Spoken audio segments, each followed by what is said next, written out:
In the previous video, we learned about Bronsted-Lowry theory of acids and bases. In this one, we are going to be talking about Lewis concept of acids and bases. So in the previous two, that is, we learned, that is Arrhenius and Bronsted-Lowry, it related the acidity and basicity to the donation accepting of protons, right? In case of the Arrhenius theory, it was more about accepting the donating protons by acids.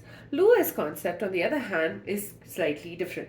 So G. N. Lewis in 1923, he gave that an acid is accepts an electron, an acid accepts an electron pair, whereas a base donates an electron pair. So acid in this case becomes an electron pair acceptor and a base is an electron pair donor. So a base donates electrons whereas an acid accepts electrons. Okay, so let's take an example over here. A is a Lewis acid. Okay, B is a Lewis base. So a Lewis acid is reacting with a Lewis base and leads to the formation of a product. So there is a bond that is formed between the Lewis acid and the base. So this bond is called as the coordinate covalent bond. Okay, what is it called? It's a coordinate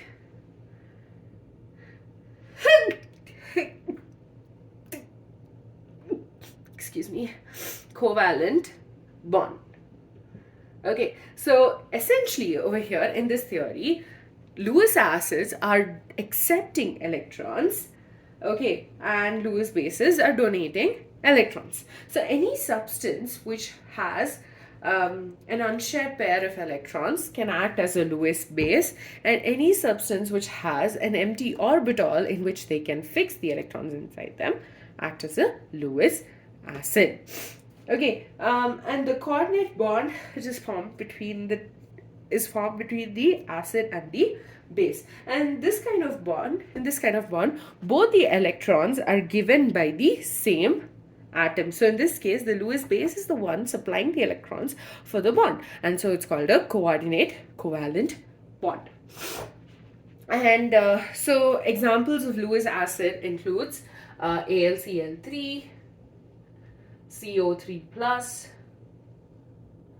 Mg2 plus. Essentially, all of these have a vacant orbital in which they can accept a lone pair of electrons, whereas substances which do possess a lone pair of electrons will act as a base. So examples include H2O, NH3, ammonia, and OH minus. So these have a tendency to donate the electron pair. Now let's talk about a reaction between BF3,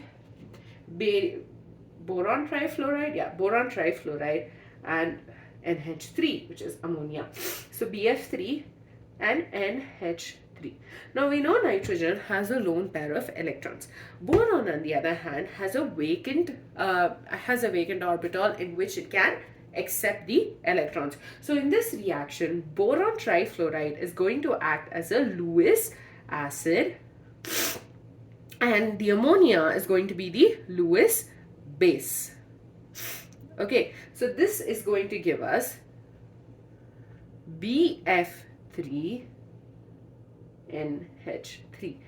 In reality, there is going to be a bond formed between boron and the nitrogen. Okay, and this leads to the formation of this particular product. So basically, ammonia has a lone pair of electrons that it can donate. Boron has an empty orbital where it can accept the electrons. And there is a coordinate bond formed between boron and nitrogen. And BF3 is acting as an acid because it accepts an electron pair, and NH3 is acting as a base as it donates an electron pair. Now, there are certain drawbacks. We do not have a relative strength of acids and bases. We will be learning about relative strengths of acids and bases based on the different theories we've learned about till now, the Arrhenius and the Bronsted-Lowry, in the next video. So they don't talk about the difference in the acidity and basicity, and it includes all the coordinate compounds. You will learn about coordinate compounds. I believe you will learn it again in grade 12. And it does not explain acidity, and it basically considers all of there are cases where you don't have the formation of coordinate covalent bond, and so in that case it does not include substances which do not lead to the formation of such bonds. And examples of such substances include very strong acids like hydrochloric and sulfuric acid. So those are the drawbacks of Lewis' concept of acids and bases. So basically, in this concept, it was given by G.N. Lewis. According to this, acids are electron pair acceptors and bases are electron pair donors. Acids are substances which have an empty orbital in them which can accept the electron pair. Bases have a lone pair of electrons that they can donate. So Lewis acid reacts with the Lewis base to give us the product, and this product, like the bond formed between the two, is a coordinate covalent bond. Various substances I've given over here act as Lewis acids and bases respectively. They've been given over here, and basically we learned about the reaction between BF3 and NH3. BF3 is acting as a Lewis acid because it has an orbital where it can accept electrons. Lewis bases ammonia on the other hand is acting as a Lewis base because it can donate the electron pair. And there's a coordinate covalent bond formed between the boron and the nitrogen. With that, we're done with the Lewis concept of acids and bases. In the next, and the disadvantages are it does not talk about the relative strengths of acids and bases. It does not give us any idea. It considers all the coordinate compounds, and it also does not explain the cases where you don't have the formation of coordinate covalent bond as the product, like in case of hydrochloric acid and sulfuric acid. Quite important. Very strong acids again.